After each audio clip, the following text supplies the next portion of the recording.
What is up, everyone? I am Chris Knight, and you are watching Chaos Central here with the rule of three, normally on Sundays to wrap up the week. But today on Wednesday, because I had some conflicts on Sunday, so my fault, but that's okay. We're here today, and we have suspects with us. We're going to go ahead and let them introduce themselves as usual.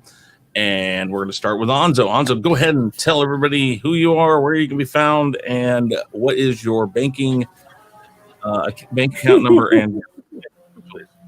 What's up, people? You guys know where to find me. It's Biggaford Entertainment. And Chris, I'll give you mine when you give me yours first, you know?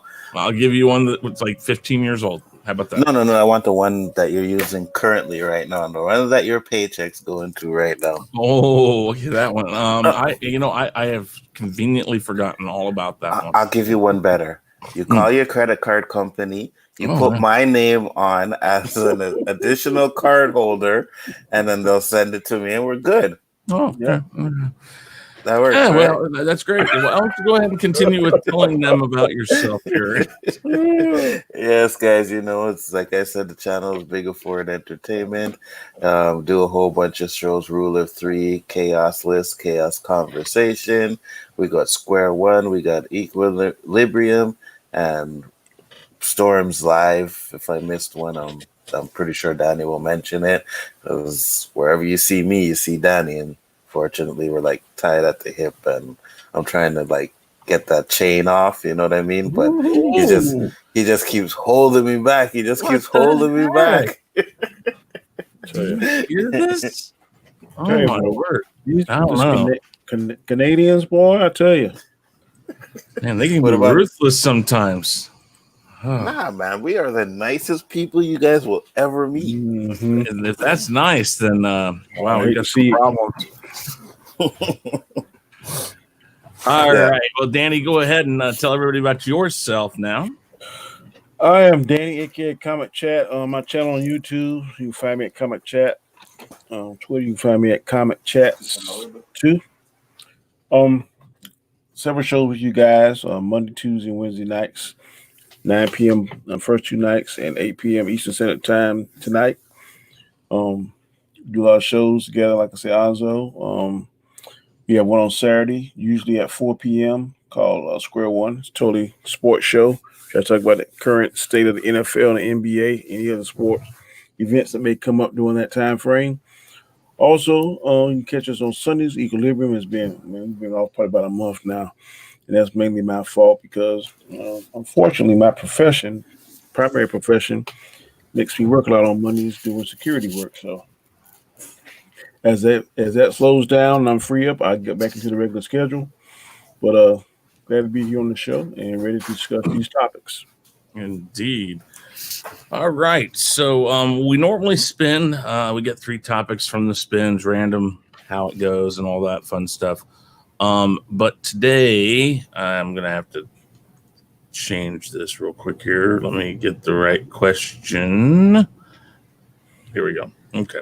Well, today we have a question that Danny has posed to us that we're going to start with because it is really, really current events and it only has a limited shelf life, basically. So, I mean, it doesn't necessarily have a limited shelf life, but it is of the moment, and it's something important that we've all on our channel's been talking about.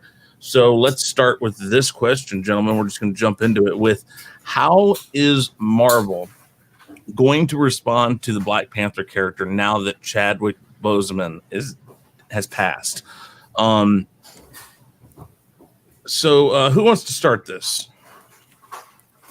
Go ahead, start it up, Danny. Okay, 3 minutes is on the board, and I'm going to share this so you can see the time. Sorry, here we go. 3 minutes on the board, and your time will start now. I really don't know how Marvel is going to do this. There's a lot of speculation. There's a lot of things that certain fans want to see. A lot of things certain fans don't want to see. I already see that there's a divide, not an aggressive or malicious divide, but there is a divide. I've heard some people say that they should try and redeem the Killmonger character. I'm not of that group. I've heard some say that Shuri should try to become the next Black Panther. I am of that group. And I've heard that some people are saying they should try and recast Black Panther. I can kind of get down with that. I think a technique they want to use, if any of you are familiar with Judge Dredd, the first Judge Dredd starring Sylvester Stallone, you saw him with the helmet, without the helmet. Some people like it, some people don't. Some people say it's meh, whatever the case may be. The second Judge Dredd movie was just called Dredd, and it starred Carl Urban, and he wore the helmet the whole time. I like that movie better.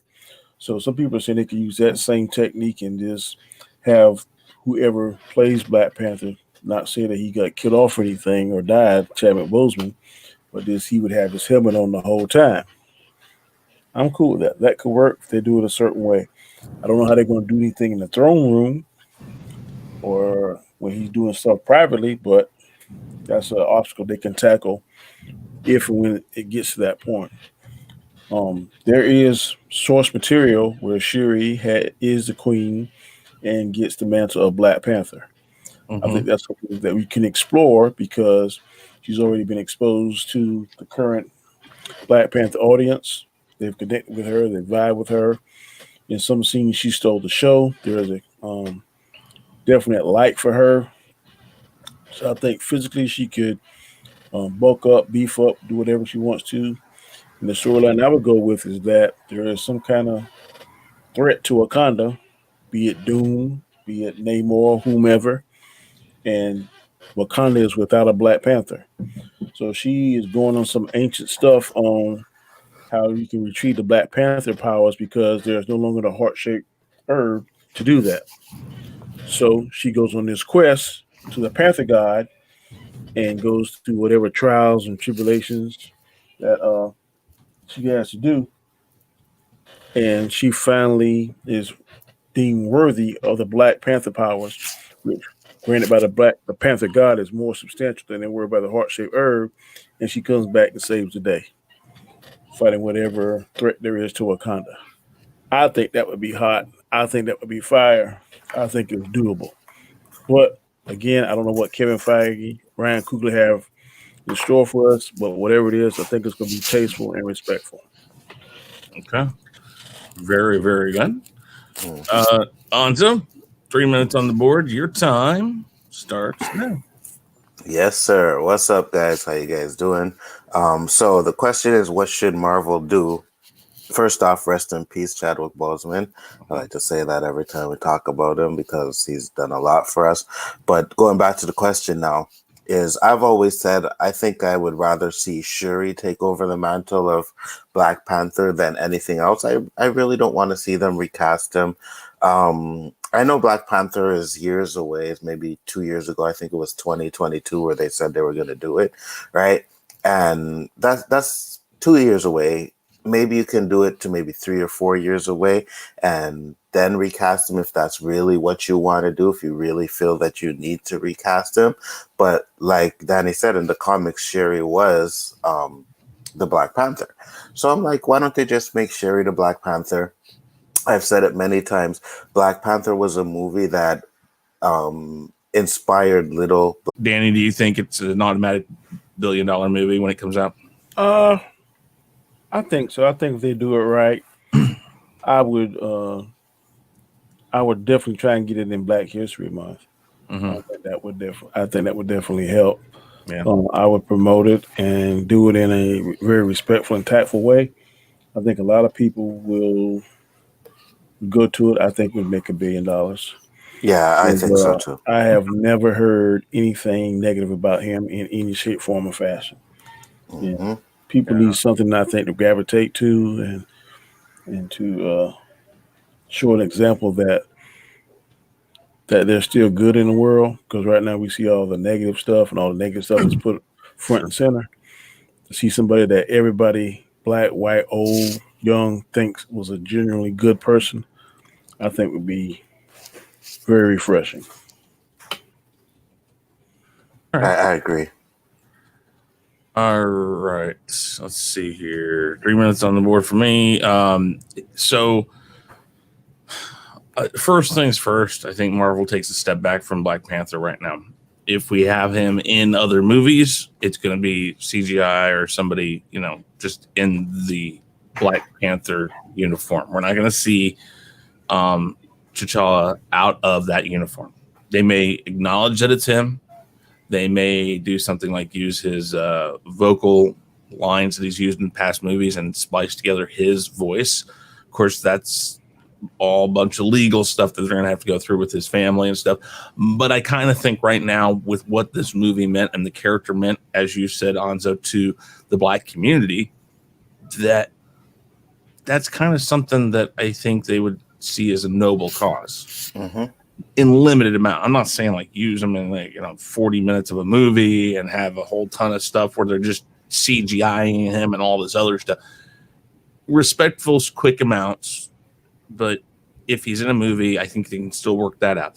But they're going to step back from Black Panther 2 right now. Whatever they're at, whatever stage they're at, pre-production, story, whatever.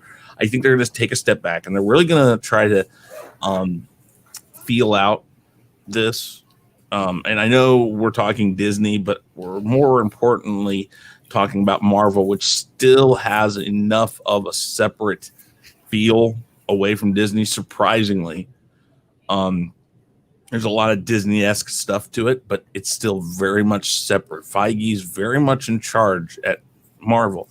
So I think they kind of feel out people and see what the overall feel is. If there's a bunch of people calling for Siri to take over, then that's the direction I see them going. If there's a bunch of people that says, listen, we have to find a way to pass that mantle throughout the movie, then they're going to figure that out. They know how to use CGI to do that type of thing. Disney, the first one that really did it for a whole movie. I mean, there's a whole character in Rogue One that's it throughout the whole movie. Yes, in limited amounts, but a very important character that a lot of people know. And he didn't look too bad. No, he didn't. And we're what, 4 years away from that now? 4 or 5 years? So by the time they come out with Black Panther 2, they could really do well. And we're already hearing about Paul Walker coming back in like Fast and Furious 10, maybe at the end of 9. So this is getting to the point where this is going to be easier to do. I can see them doing that, giving it maybe 20, 30 minutes into the movie. I don't think they kill him because, like you said, that's just kind of a little too much. Perhaps he has to go. Perhaps he goes on a walkabout or a sabbatical or a crusade of his own to find himself and what his connection to the Black Panther and Wakanda really is. Something like that, perhaps. But I think that they have time to think this out first. So me personally, I could see a small shift for a bit of CGI work. I think that would be the most tasteful thing to do. It'd be really difficult to recast, but I do see them that the Siri part is probably the best thing to go do. 3 minutes. Let's continue to talk about this. I mean, the one thing I don't want them to do is what they're talking about is people are saying they should bring back Killmonger and make him the Black Panther. I don't want to see them do that. Well, like I said, and I said this yesterday on your show, Nzo, that if that would have been the best thing to do had Chadwick decided that he wanted to tell Disney and Marvel. If he had told them, hey guys, I think we need to change the ending. And I think if he explained what was going on, that they may have done that. And I always wondered why they didn't do that. But there is a story arc in the comic books where Killmonger does take over as Black Panther and he joins the Avengers. So there is source material to back that up. Whether or not they'll do it or not, I don't know. Whether or not they can maybe say that Black Panther decided to put him in some kind of suspended animation. You're sure he was able to reprogram and kind of take some of his anger and how silly. I don't know. That's something that they could do because they could. She reprogrammed the Winter Soldier. So that same technology, maybe she could do that. I don't know, but I will say there is source material where Killmonger is Black Panther and he does join the Avengers. And that's fine too, but they killed him. I don't want to bring him back. You know what I mean? He died. He died. You don't Let know him they die. killed him. Huh? It appeared that they killed. Yeah, right. But But technically, he was because he said, "I don't want to live." He's like, "Kill me now." You know what I mean? Well, So let me die. they did that. But the thing about it is I mean, I could see them in an end credit scene bringing him back that way, like whenever like show his eyes open up and then his face, and then have Shiri come over and go like, "Oh, I see you're awake. How are you feeling?" or something like that. They No, could do that.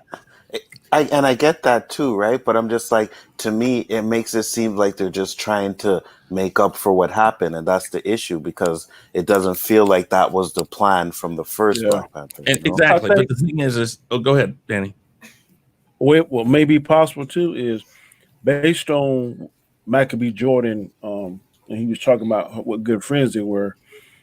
He may go to Ryan Coogler and say, "Hey, man, this is what I want to do to honor Chadwick. Let's do this. Let's go this approach." And they may write it in just some kind of way. Now, based on the character Killmonger play, I'm in total agreement with you, Anzo. I didn't like him at all, his character. But things happen, unfortunately. This has happened. So, based on how, and Michael B. Jordan is a very popular actor. Oh, yeah. Very popular. So, I could see them possibly kind of snapping the Infinity Gauntlet, and this is what we see. There's several things that are important here. One, this is Marvel property.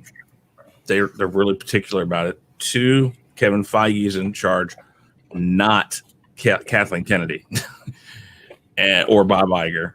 And three, they've got at least 4 years to do this right, to think about this and how do we do this and keep the momentum of Black Panther, because it was such a force when it came out.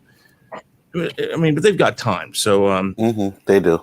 Yeah, so I'm sure we'll talk about this type of stuff here a little bit more later on this week on our different shows and stuff. But let's spin the wheel for the hit topic today. Since we started with the absolute, we had to kind of do that topic. Yeah, because it makes no sense to keep it in there and then 2 weeks it pops up, you know? Yeah, exactly.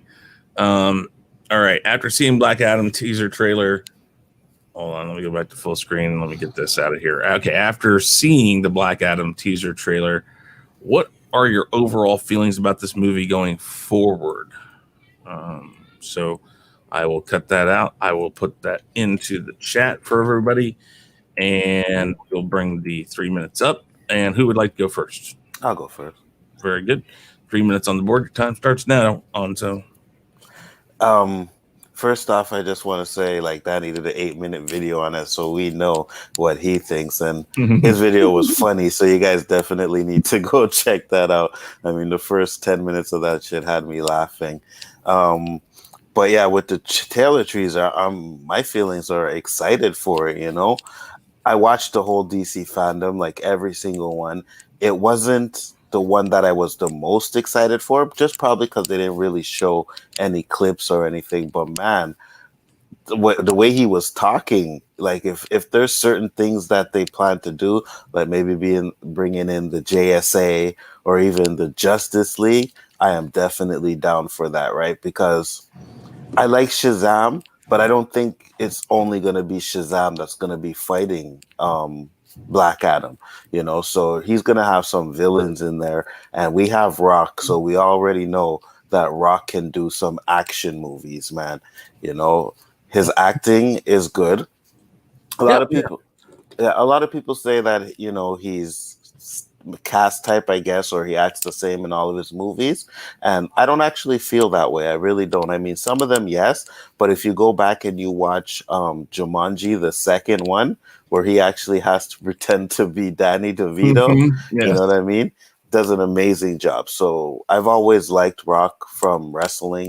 I've always felt he had the charisma. So now you're going to bring that charisma to Black Adam, and you're going to have him fight some JSA members, whoever they put in it. I don't care. Hawkeye, Hawkgirl, whoever, Stargirl. Hawkman, that's it, Hawkeye. No, I was. Go ahead. I'll talk about it in my 3 minutes. Sorry. Go ahead. Yeah, no problem. So for me, I'm definitely looking forward to seeing that movie. I just wish they would have, because the Batman only was 25% done, and they had a trailer for it.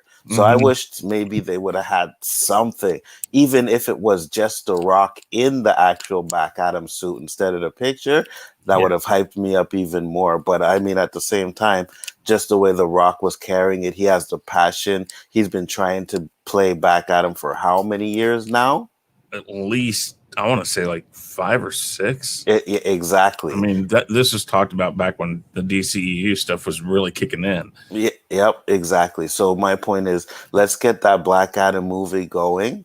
You know, it's definitely a movie that could and possibly make $1 billion. We could have a trilogy of Black Adam movies. You know, I know there's some times where he has fought on the good side, so they could show that too. Just imagine him fighting alongside Superman and Batman. Oh man, that would be amazing. I am definitely excited for Black Adam. Facts. Absolutely. They could have superimposed him, like get him in the thing, have him do poses, and just take pictures of him like they did the drawing. Yeah, except superimpose himself into it. Exactly. I would have liked to see that. When you said that, I'm like, ooh, that would not have taken anything. Green screen. Here's a test suit. We don't even have to get. It could be something different. That would have been awesome. Danny, 3 minutes on the board. You're ready. I am ready, sir. You had an 8-minute video. This is only 3 minutes, so make sure you concise it and people go watch that video. Here you go. 3 minutes on the board. Your time starts now. I am definitely ready to see Black Adam. I think this movie is going to give clout to the Shazam franchise, which I'm not overly excited about. The movie was meh, and like I said in my video, ranking it from 1 to 10, if 1 being a stinky pile of turtle shit and 2 being awesome, I'm going to give it a 5.5, a 6 on a good day. I'm not giving it any more than that. I don't care whether you like it or not. I did not like Zach Levi's costume because he wasn't the muscles. He like it was muscles that was sewed in. I didn't care for that. When you know The Rock going against Henry Cavill, that are those guys.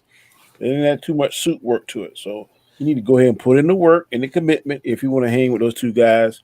So I definitely think, maybe not in Black Adam, but Shazam 2 or Black Adam 3 or Black Adam versus Shazam, whatever they're going to name the 3rd movie, we are going to see Henry Cavill, Black Adam, and Shazam fight. So he better get himself up. I don't want to see no fake-ass suit and the other 2 looking super. Now, we know that one of Superman's weaknesses is magic.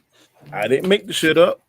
That's what the comic book, that's what the creator of Superman put in as one of his weaknesses. Black Adam is the master of magic, one of the masters of magic. So I think Superman is going to have his hands full. I hope to see him shed some whatever color blood he got. I am team Black Adam. I don't want them to make Black Adam no anti-hero. I want him to be a bad guy through and through and through. I know people always say, well, look, we were hearing Black Adam for the last 10 or 12 years. True, I can't fault that. But I definitely think that now there is something called a perfect storm. Now a perfect storm is brewing. Dwayne Johnson has the money, he has the power, he has the popularity, and he has leverage over there to say, look, y'all want to compete with Marvel? Here, I'm giving you something to compete with Marvel. People want to see Black Adam versus Superman. Let's make it happen. I got Superman here for you. Henry Cavill is on my same management team that my ex-wife, Danny Garcia, is managing. So I got access to him. We brainstorming every day. I can't guarantee that Wonder Woman is going to be a $1 billion movie, but I can almost guarantee I'm going to predict today, September 2nd at 8:30 p.m. Center time, that's going to be a $1 billion movie. If it ain't, I'll come on here and say I was wrong or whatever. I'll take my lumps, but I'm predicting that would be a $1 billion movie. I'd only make you take the lumps if it was like 600 million. If it was 859, 950 around there, I'm going to say, listen, it unfortunately, and I'll get to my 3 minutes here in a second, but unfortunately, DC movies just seem to underperform, not because of who's in it. It just kind of seems. I agree with you. I agree with that, but there is no way that Henry Cavill and Dwayne The Rock Johnson is going to underperform Jason Momoa. I So believe if he can make that $1 billion movie, they're going to make $1 billion movie. I believe. I'm on board with you too. Don't think I'm not. Before you start, Danny, don't think I didn't just catch you steal my word, eh? Don't think I didn't catch that. What word? What word? Meh. Yeah. When you said the movie was just meh. I caught it. All right, 3 minutes on the board for me. Let's see here. Man, I'll tell you what. I watched. I liked the Justice League trailer. Really did. A lot of it was old stuff, and then they threw in the new stuff. That was cool. The Batman trailer, loved that one. I'm so much more stoked for that movie than I was before that trailer. Wonder Woman, seen it already. I want to see it. I just don't think I'm I have questions about it with Steve coming back into the fold and how that's going to play out. So there, of all of them, I think that's the one that I'm like kind of on the fence about how it's going to end up. But when I saw that Black Adam trailer, the way they did it, I was like, wow. I was just taken aback because, and I think that there's two things to this. One, it made a ton of people who may not have been excited for this project really excited. I mean, I was ready for this. I've been hearing about this. This is really important, like Danny said, to the Shazam series. I really, really was looking forward to seeing this. Then I see this teaser trailer, and I'm like, now I'm even that much more. My only thing is with it looking so much like a comic book, and it's talking like a comic book, and it's just all of this stuff in it. The longer they let this stay out there as the representation of what they're going to get, the more they're going to be judged on that, not what the movie might be. And we said it before we shot. They need to get something out that's live action, test footage, something. They need to get that out there to start showing people what they're really going to be getting. Now, maybe this is what they're going to be getting. Maybe this is going to just be straight up what they get. And if that's the case, this could be one of the highest grossing movies of all time. Wait. Of all time? Or do you mean well, DC? I'm not going to go with adjusted gross. I mean, you think it could beat Endgame? I don't think that can, but I think Justice League 2 could.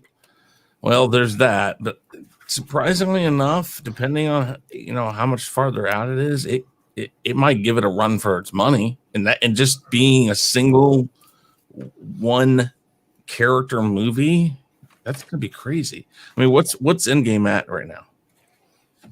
Like $2 billion. Well, I do think it will outperform any Star Wars movie. No, that's nothing anymore these days. No. Star Wars movies make $1 billion. I'm saying it's going to be like 1.5. What I'm saying, yeah, and that's what I think. Which is for a single character movie. Did all the sequels make $1 billion? Do what? I think all of them made it except Solo. Solo. I didn't. I don't think. I don't know. Yes. I know Solo didn't. That's for sure. Solo's the only one that didn't make. I'm not sure about the four. Damn. What's the one? I'm not sure about Rogue One, but the rest of the last 3 Star Wars movies made over $1 billion. Yes. Okay. Yeah. Rise of Skywalker, $1 billion. Right Force now, Awakens, $2 billion. 32 million. Right now, with all the other countries, it's 1.056. So yeah, it's. I don't think it'll make $2 billion. So I'm wrong on that. I don't think that Black Adam will make $2 billion. So I'm saying now I am wrong because Force Awakens did. All right, Brad. All right, Brad. My God, I'm gonna call him Brad Pitt because of the damn oceans thing. He's always eating. That's right. I know. Danny's been fucking munching on every single stream so far, bro. What's up with that? All right, let's do it here. 3 minutes together on this. I'm taking this super pill. It's called NRG or something. Yeah. It helps with your recall and gives you energy. It also curbs your appetite. So I don't eat like hardly any breakfast, a small lunch, and then at night instead of eating a big meal, I munch on nuts to try to. What'd you say it does? It helps with your memory. Yeah, memory, appetite, energy. What's it called? NRG. And it's for what, GNC or something like that. I get it from a friend of mine's sister who is a that works and deals it. A friend of a friend. Yeah. I had a pack of. I'll show it to you, man. I'll see you the link afterwards. Okay. Yeah. Please. All right. 3 minutes on the board to talk about this together. First off, Black Adam, for those of you who want to know, is an anti-hero. Yes. And the current trend of his, I think, is a corrupt anti-hero, and he's trying to clear his name, but in order to do so, he doesn't care who he has to go through or what he has to do. I think this is really cool. I love Deadpool for Marvel, but Black Adam is so much better of an anti-hero because he doesn't care even more. Well, the one thing Rock said is he's going to be bad. He's like, don't worry, I am going to be bad. You know what I mean? Even if he's an anti-hero, I think even when he went to be a hero occasionally, he still did. He was just, it's my way. I don't care what you guys do. You do what you do over there. I'll take care of it. But okay, if y'all read it, I got the book. Whatever. Yeah. Shazam 52. Basically, Shazam is fucking up. Surprise. And Black Adam has to come and save him before Shazam messes up the whole magical world and all that kind of stuff, and it spills over into the real world. So I don't know whether or not they're going to eventually get to that, but knowing The Rock, he's probably going to be bad the first movie or whatever, maybe second. But I guarantee you, we're going to be cheering for him because that's his MO. Yeah. If you watch Faster, he came out, he was killing everybody. By the end of the movie, we was cheering for The Rock. So, and he has children. It's very important to his daughters that they see their father in a favorable light. So he's going to make movies so his children can watch. It's going to be an origin story, but they're going to tell it from a cloudy point of view. Like, we don't know what's really going on. All we know is this guy.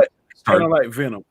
Yeah, he's going to start busting heads. He's going to start going through people to get it, and they're going to set up a point of something he's trying to accomplish.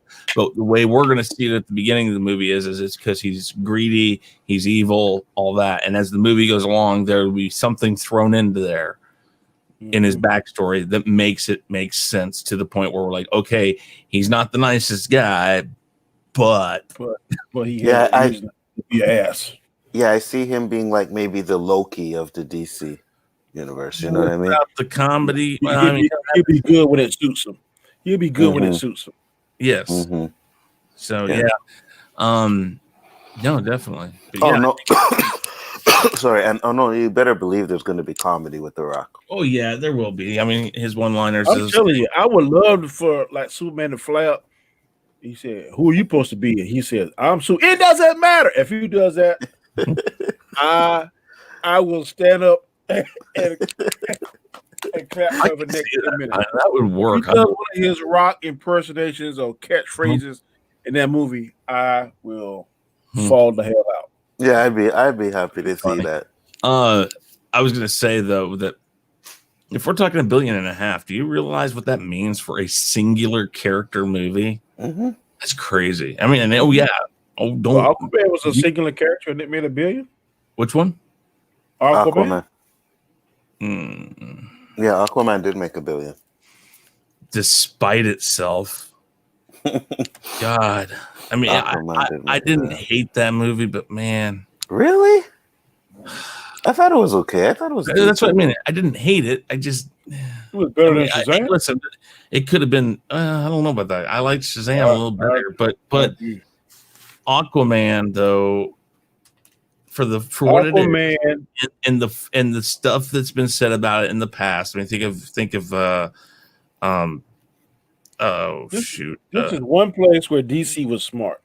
DC went out and found out, and I'm not saying this, but one of the so-called sexiest men alive, and casted him. A lot of that money is female audience watchers.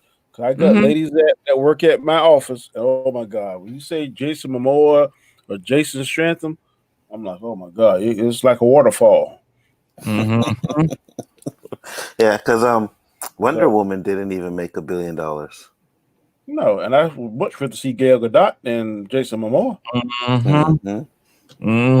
Men just don't put the money towards the butts. Never mind. And Black Panther made 1.3, right? But just imagine how much more it would have made if China wasn't as racist as they were. You got a point there. And there's another singular character that made $1 billion. That's true. That's very true. All right, final topic of the night. Do you believe that J.J. Abrams made treatments for episode 8 and 9 and that Rian Johnson ignored them? You talking about for Star Wars? Yeah. So I'm just telling you. Okay. Who's starting first? Yeah, you go, Danny. 3 minutes on the board. Go. I'm just disappointed with the last 3 Star Wars. I'm not gonna say. Well, the last one was garbage. When I first saw it, I was kind of in love with the fact it was a Star Wars movie. But after I watched it, and then I read the book, and I tried to see if it made more sense. Some spots it did, some not so much. But I just wish that they would just say, George, we fucked up. We need you to come back. Help us get back on track. Make sure when we going off track that you gently ease us back on there. I know Kathleen Kenney's your girl, but sometimes stuff just don't work. Sometimes personalities clash. Sometimes stuff just does not work. So let's put her to the side and let her do something else.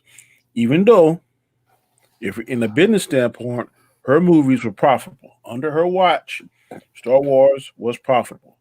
There's an argument that, look, if it would have been somebody else, it would have been even more profitable. But we can't count even more. We can only count what's in the bank.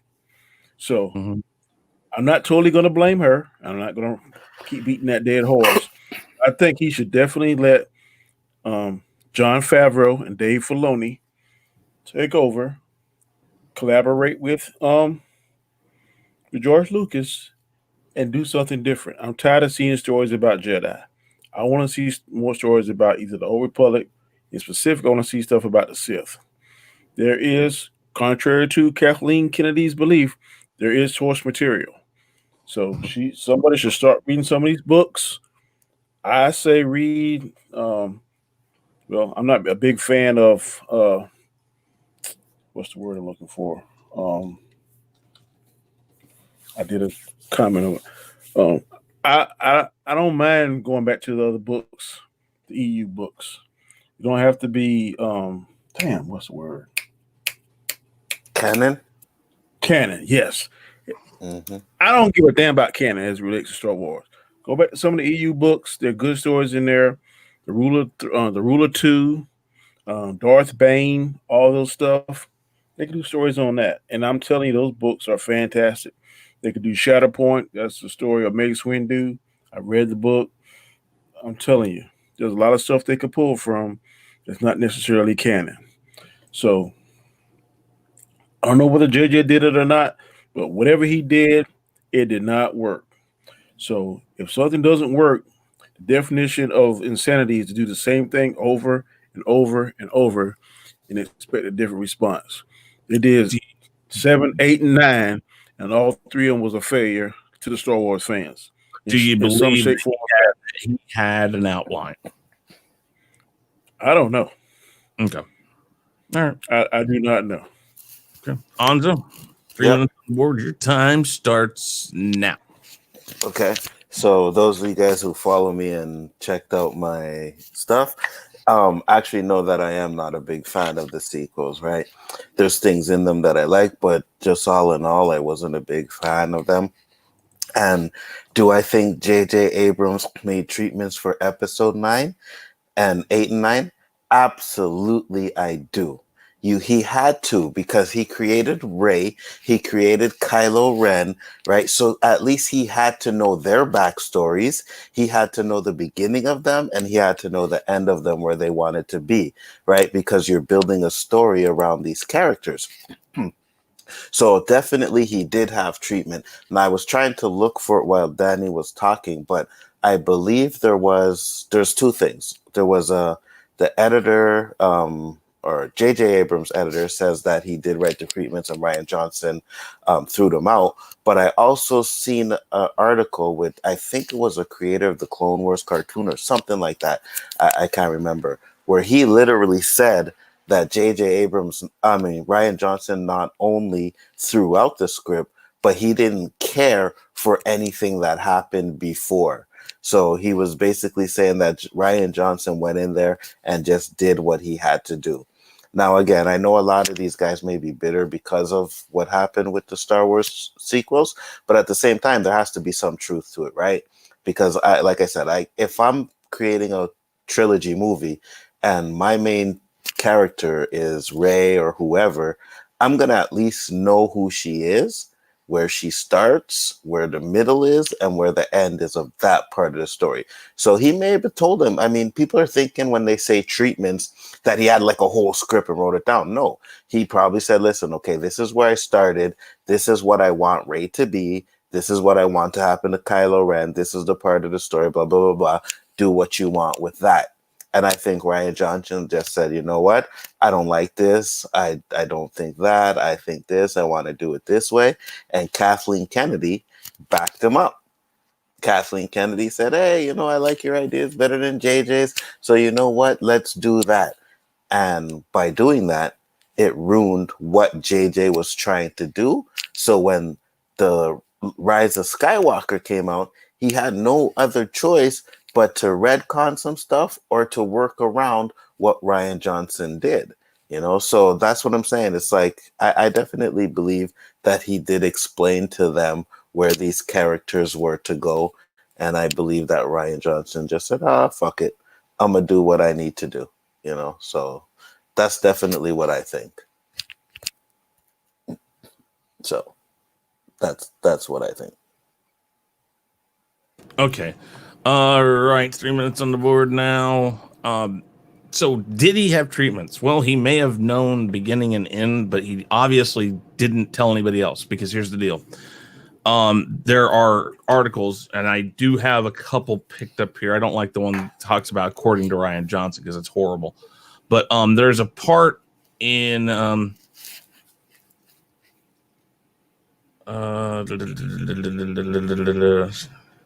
okay. We had conversations with Ryan at the beginning. It's been nothing but collaborative. The perspective that at least personally I got from stepping away from it and seeing what Ryan did strangely gave us opportunities that would never have been there, because of course he made choices no one else would have made in a way that I felt kind of like a gift. Though of course there were challenges in every direction. It was actually weirdly more helpful than not, having that other energy to the story. There was an alchemy because of the things he did. That was something J.J. Abrams said about it. So here's the deal. J.J. Abrams was your executive producer. If he didn't like it, he could have stopped it. And proof of that is that Kathleen Kennedy trashed what J.J. Abrams tried to do with The Rise of Skywalker. There's constant people that have mentioned time and time again that she stepped in and changed and asked for reshoots and then told them, nope, this has to happen in this reshoot. Second thing is, at the end of The Force Awakens, Rian Johnson personally asked J.J. Abrams to change the ending. Originally, BB-8 was supposed to be with Rey, and he said, no, I want R2-D2 there. So there was already something that he had in mind, and he probably explained it to him. In everything I have read before The Last Jedi came out, JJ specifically said I did not give him anything as far as where to go with it. I told him make it his story, and it won't interfere with what we have planned. Next up, Trevorrow, who was originally supposed to do Rise of Skywalker, Duel of Fates, whatever you want to call it, said that why he left was there's creative differences, and that all the way through that he was a part of it through like the first little bit of The Last Jedi being shot. I can't remember exactly when he left. He said there was not one word about Emperor Palpatine coming in. And he also said there was not one word about Rey being a Palpatine. If this is true, and there's other people that point to this stuff too, this is J.J. Abrams trying to save face on his own. I'm not saying Rian Johnson didn't do something that was totally radical and kind of screwed with the whole series. But the fact of the matter is J.J. Abrams could have stepped in at any time and said, hey, whoa, we can't do that. I gotta have Snoke for the last movie. If he had treatments, he didn't tell anybody else, because there was way too many people who were a part of this that said they didn't know anything about this. You could find just as much that say there is. Well, the fact of the matter is then why didn't it turn out better? Like, why didn't he stop The Last Jedi? I'm looking because Kathleen Kennedy has the last laugh. Kathleen Kennedy has the right to say, nope, we're doing what JJ wanted to do. Look right here. I have one. Daisy Ridley, director, says, she says it. So I think they trolled. I think this is all trolling after the fact. 3 minutes on the board about this. See, so and I had several of these saved because I knew this topic would come up eventually. But J.J. Abrams actually said before the movie came out, The Last Jedi, he said, no, I didn't give him any parameters that he had to follow. I said, make it your movie. And this was a direct quote from J.J. Abrams. Not from, and the problem is the one article I do have picked up here is the one that says, what J.J. Abrams thinks about The Last Jedi, according to Rian Johnson. This was December 18th, 2017. I don't want to go off of what Rian Johnson says because I don't believe a damn word he says either. So that's besides the point. Right. And I mean, if you want to talk for a second, I'll see if I can find it because I had it saved here somewhere. So go ahead. I want to say something. I want to be extremely brutally honest with this. This topic means donkey shit to me. I understand. And reason I'm saying that is because they have destroyed Star Wars. They have divided the fans so much. So right now, I really just don't even care about Star Wars. I think they should retcon anything that's canon, anything EU, whatever, and just come up with something. There are three people on this planet that should get together. There's George Lucas, Jon Favreau, Dave Filoni. Maybe they need to start charting out a whole new Star Wars that doesn't involve ones that we love. Luke Skywalker, Han Solo, Princess Leia. Just let them die, whatever the case may be, and start off 100 years after that or 1,000 years before, something. Because what they're trying to do now is not working. I don't want to see Finn. I don't want to see what's the girl name? Rey. I think her. Rey. I don't want to see them anymore. To me, Rey. Both of them suck. I don't give a damn about either one of them. So start back with something new, characters we don't know, characters that are interesting that we can fall in love and re-fall in love with Star Wars. Because right now, most fans do not like it. The younger fans do, but the fans in our age limit, from what I'm hearing, I could be wrong, don't like it. And we're not in love with Star Wars like we once were. So I think they should just scrap it and start all over again. Okay. I definitely agree with you. I wouldn't say scrap it, but like I've said before, maybe 100 years in the future or 100 years in the past, I'm okay with that, But a lot of people need to remember, though, the prequels did the same things. You know what I mean? Maybe not to this degree, but so much better than Anzo. I agree. And people let George kind of fluff up what he wanted and flub it up himself because it was George. I mean, I have no problem with somebody who is the property, who is the be all end all of it. If he fucks with something, well, I guess you got nothing to say except for, well, who knows better than he does. No, I don't mean fucks anything, but I mean he like the fans were divided with the prequels. Yeah. You know what I mean? So yeah, go ahead. Star Wars has the ultimate formula for getting the fans back: a menacing villain, a good guy, and a kick-ass lightsaber scene. You put those three things together, and you're gonna bring the people back. That's what made me fall in love with the prequels. Get somebody kick-ass. You're gonna get somebody that's even more menacing than Darth Vader, somebody even more righteous than Luke Skywalker, and get a kick-ass lightsaber scene, and you will bring the fans back. Let the story make sense. The formula is easy. Okay. So the first thing here is this is Star Wars Last Jedi director asked for the droid swap in The Force Awakens. And so, like I said, yes, the big favor was I asked if R2 could come with Rey and if BB-8 could stay behind with the Resistance. Johnson says originally it was BB-8 who went with Rey, which makes sense for the story in a way. But I asked, can you do this one solid? As everyone knows, Force Awakens saw R2 spending most of his time in sleep mode. So there was one thing. He purposely asked for a change and he got it. So already J.J. Abrams makes a change for Rian Johnson for whatever reason. I think this is the one. So this is from September 12th of 2017. And this is talking about how they made the change. Like I said, it was right before The Last Jedi got released. So at this point in 2017, there was no mention of Palpatine. And basically that's when Last Jedi was coming out.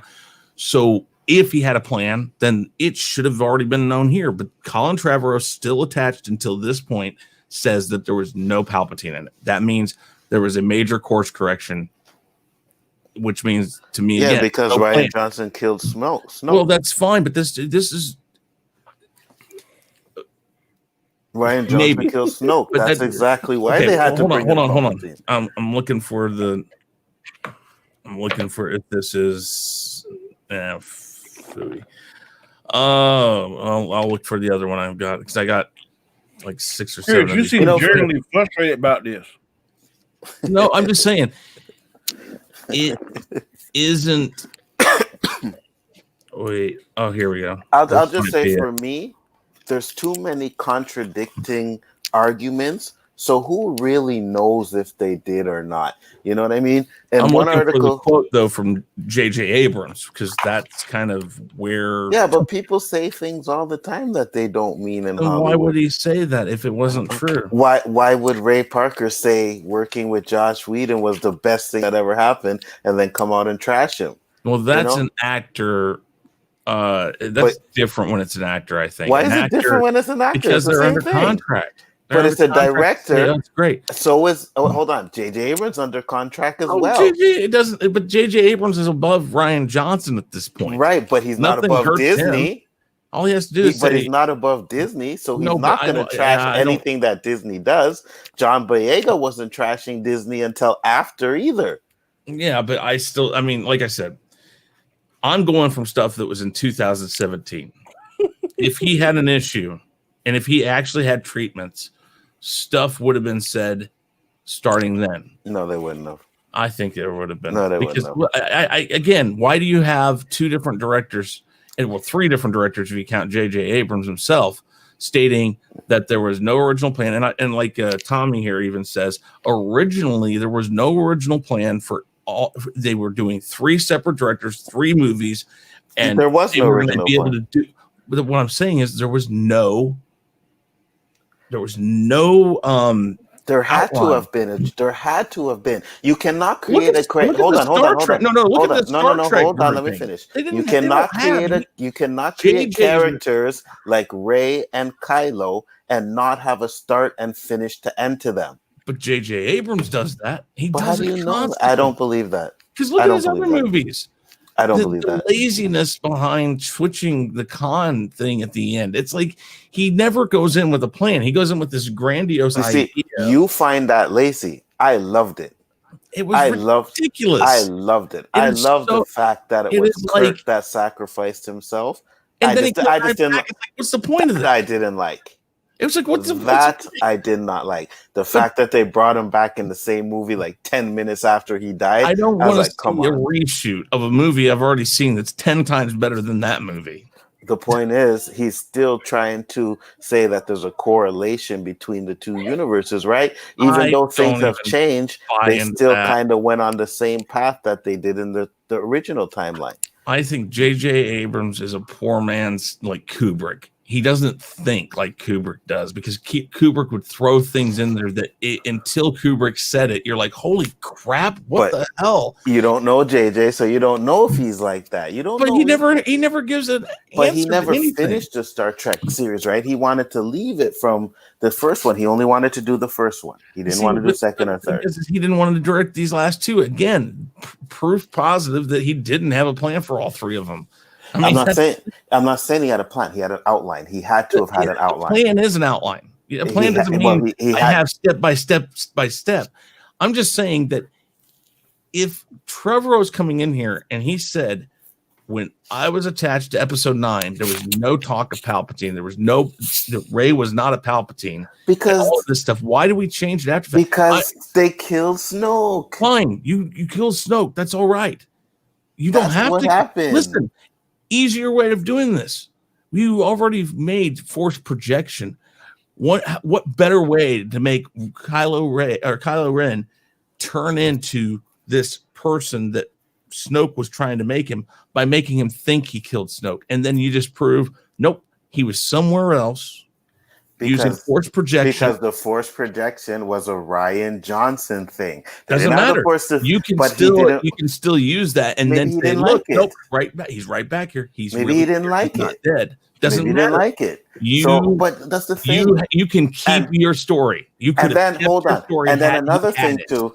If I'm a director and I have an outline, right, and I say this is where I want Snow, he maybe didn't tell him about the story, but he had Rey and he had Kylo and he had their paths. Hold on, let me finish, right? And then this guy comes in and rewrites my shit and does it differently. I'm gonna be pissed, and that's why in The Last Jedi there was a lot of things that he retconned from Rise of Skywalker that he retconned from The Last Jedi, because he's like, yo, he pissed him off for what he did. What the hell? Like I said, okay, so of all the things you retcon, you don't retcon Snoke back into it. But how though? That's not what he wanted to do with Snoke. It didn't matter how. He didn't explain how he just totally blows off everything, almost everything. Why they did and what they did, I couldn't tell you because I'm not in the processing room. My point is, I don't think there was any outline, and I think the proof positive is the fact that you got so many people who were on board to direct and stuff that have said that wasn't the way it was. And I can show you just as much that says there is. That's why I said everything is that came long after The Last Jedi. Okay. Before The Last Jedi, JJ was all about this is Rian Johnson's movie. Because he's signed carte blanche to do what he wants. Why is that so hard to understand? He's a sign with Disney. Danny, if you have a crew of 40 people, right? And then you have one person who's the shit disturber, what are you going to do? Do what Trevorrow did. Walk away. Actually, Trevor was fired. I'm going to try and get rid of the shit disturber. Exactly. So you have to play ball, especially when you had that guy on your stream, bro. That that Indian dude there that you did the one-on-one with. When he was on Midnight's Edge, he basically said that if you go against Disney, they will fire your ass right away. If they're not listening to me, then it doesn't matter. I'm going to come out and say, well, they didn't listen to me. So if you don't like this movie, not my fault. And it took him another 2 some odd years to even start saying that. Same thing with John Boyega. John Boyega wasn't trashing Star Wars until 2 years later. By the time they finished shooting 9, everybody was trolling this. I don't believe one thing. Right. I don't believe one thing. I think the reason why they leaked that, why the script was leaked, was because all they were trying to do is keep it in people's face so people would go watch it. So you think John Boyega trashing it was just to keep it in people's face? Yep. Bullshit. No, I honestly believe it. That's bullshit. Just like Mark Hamill. Mark Hamill did it. I still think 2 days ago. I don't care. 2 days ago. So Who if you're cares? trashing it from If it's 2 a days shit ago, show, it's a shit show. It doesn't matter right, how and you're if you're calling it. trashing it 2 days ago, that means you are genuinely still 2 years later he's trashing it. So you were genuinely upset with what happened in that because you're still holding on to that 2 years later. You're seeing that very same process in his stream. I can't believe we discussing this shit with this intensity 2 years later. My mind is blown. That's my point. And all I'm saying is, with all the contradicting information, who actually really knows what happened? Who does? I think because there's so much contradicting evidence they to got, this. They got to get rid of. They got to stick to what they know, because in Force Awakens, what's the one thing that you remembered? Not Force Awakens, but in Rogue One, what's the scene that you remember the most out of everything? The Darth Vader. The Darth Vader scene at the end. Mm-hmm. So they're gonna extend that instead of 3 minutes. Arc and stuff and things like that. But yeah, I mean, no, everybody the most. What's the most memorable scene in that movie? The last 3 minutes. Mm-hmm. So they're gonna take that and extend it. Maybe 20-minute fight scene. On the scene on Mustafar in Vader's castle, I was like, okay, this is awesome. That was a big part. But yeah, most of it's the Vader scenes. You're right. And but here's the thing. I think that you just got to set the atom bomb off in Lucasfilm, and you got to find the people who know have. They got them now. They got Dave Filoni. They got Jon Favreau. That's what I mean. I would start there. And they need to consult with George Lucas. Let's distance ourselves from them movies because they are crap. And let's write down something that we would. Let's go 200 years into the future and write what would happen. If you let Filoni and Favreau, or one of those two, or those two as a pair, or some combination, whatever of that, if you let them take over, I would say right now, and I'll do the Danny thing on September, 2nd, 9:05 your guys' time. I will say that if Favreau and Filoni become the heads, or again, some combination of that, become the head of Lucasfilm, and Kathleen Kennedy is no way attached to Disney, Lucasfilm, or anything like that, because that's a big part of this. Absolutely. If they come in and they take over Lucasfilm, I would say right now that you will see a Star Wars movie that has George Lucas at least in the credits as a writer. I don't know about anything else. I agree. And this is what they need to do, because one of the things I have with the Star Wars is the dialogue does not feel like George Lucas's dialogue. No. If you know what I mean, it kind of feels more like Star Wars mixed with Star Trek. It's lackadaisical. Yeah, and I don't like that. They had a moment, in my opinion, to recapture the Star Wars lure and make people make new fans fall in love with it, and make us older fans fall in love with it again.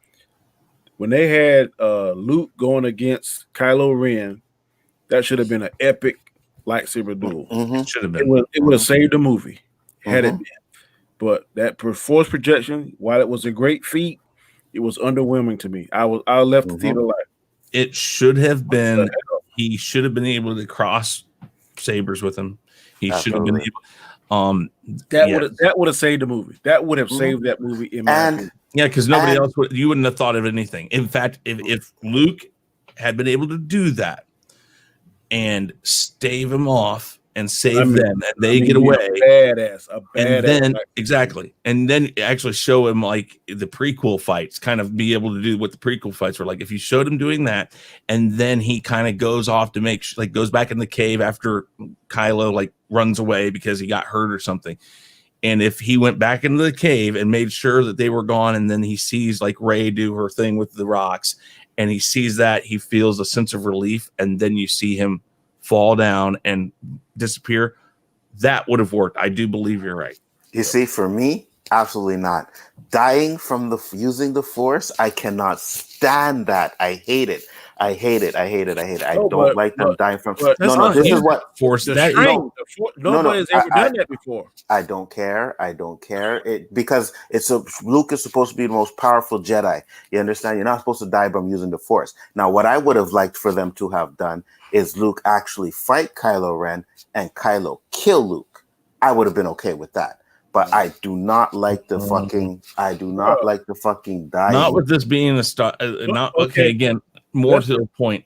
Okay, they killed Luke anyways, so why not make Luke go out in a blaze of glory instead of fading away with using the Force? I hear what you're saying on that, but I'm saying, let's just say if we're using the principles and laws of the Force in the real world, don't you think if you was to astral project yourself from Canada to South Carolina, that would be some kind of strain that maybe your body couldn't stand? Exactly. I don't believe so. I don't believe so with the Force. I just personally or not. No, I don't think that should happen because I want to see how powerful Luke is. So if you're gonna do that, don't make him die by doing that. Like dying by Luke is stupid. I'm saying he does defeat.